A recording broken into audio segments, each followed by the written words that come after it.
So The Stages of Grief by Elizabeth Kubler-Ross from 1969 is a really helpful way of thinking about when somebody is losing something in their life.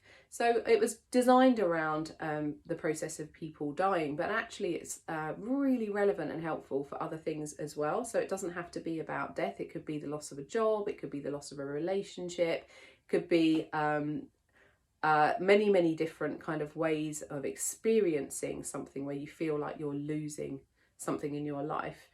So the idea is that first of all, the first experience we have, the first kind of emotional reaction is that it's about denial. We don't want to admit that this thing is really happening to us. And then we go through this phase of actually, we get really irritated and angry by it, and we feel very upset that this thing is happening to us, and it feels very unfair.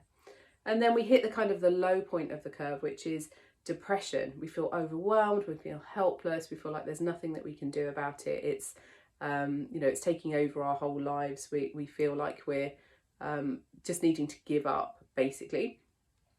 And then once we've hit that kind of low point, while it's not very pleasant, it drives us to this kind of actually slightly recovering kind of position where we're beginning to access some agency again.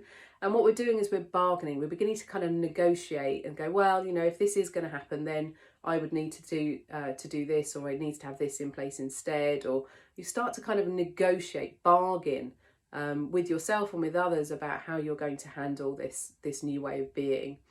And then the final stage is that we go to acceptance, and we kind of like go, okay, there's nothing I can do about the change. The change has happened to me, the change is happening around me, and I have to change as a result. I can't fight it anymore. There's no point in being angry with it anymore. I can't feel helpless anymore. I need to be able to do something here. We do have an urge as human beings to make progress in our lives. It comes kind of naturally to us to want to move forwards a lot of the time. So it's, how do we accept it? How do we just kind of work alongside it?